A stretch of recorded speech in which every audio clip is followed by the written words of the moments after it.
Why, hello! I didn't see you there. I just got back from Portland, Oregon checking out a new and innovative technology called Red Extensions. But before I go into that, let me give you a little background on some research that I've done.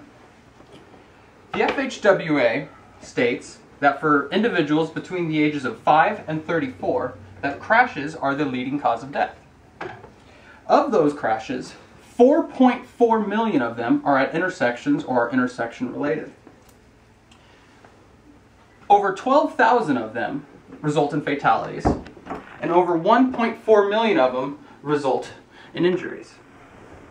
So, of these crashes that happen at intersections, typically angle crashes are the most severe.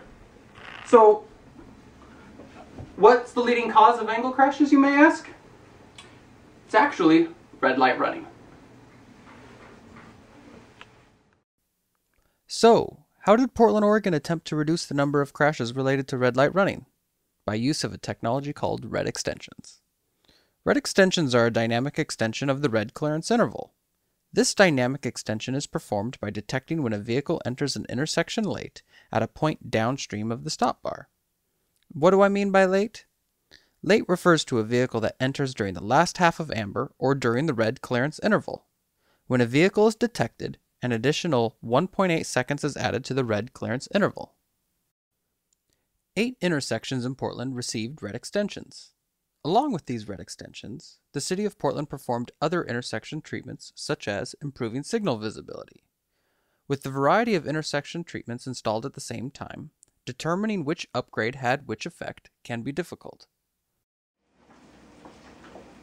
What's that?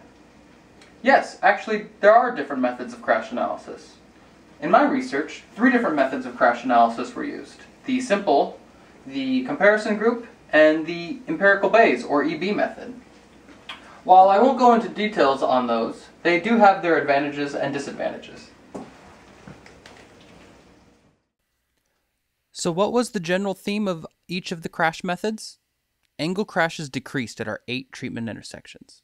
However, it appears there may be a shift in our collision type from angle to rear-end crashes.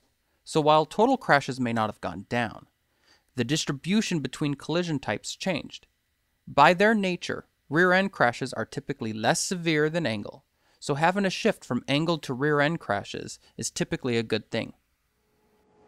The crash analysis considered all intersection treatments at the 8 locations, but I was curious about one, red extensions.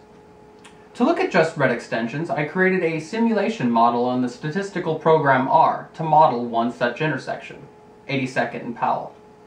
I was able to use real-world data, things like the inter-arrival rates of automobiles, intersection geometry, and the startup time. So I bet you're wondering how I model driver behavior. Well, based on research, I was able to model the go-no-go decision for drivers approaching an intersection when an amber is displayed. But I wasn't able to model things like texting, or avoidance maneuvers, or even babies crying in the back seat. When drivers are faced with an amber signal, they must make a decision, whether to go or not go.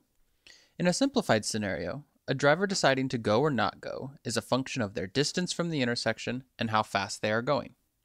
Notice the brown car and the blue car. A green arrow indicates that they made a decision to proceed through the intersection. All other north and southbound cars have decided to stop. Treating the start of amber as the 0 point in time, we progress further.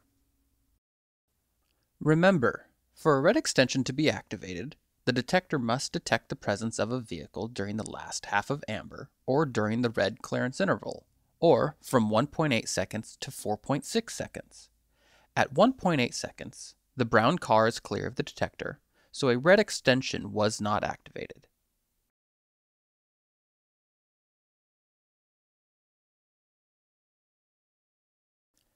At 4.6 seconds, the conflicting movement receives a green. Slowly, vehicles begin entering the intersection from the east and westbound directions.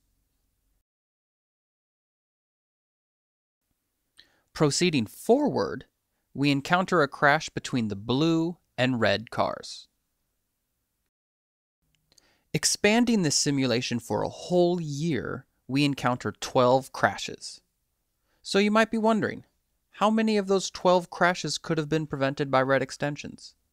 7 crashes could have been prevented, more than half. For all crashes that could have been prevented, the vehicle that ran the red light wasn't the vehicle that activated the red extension.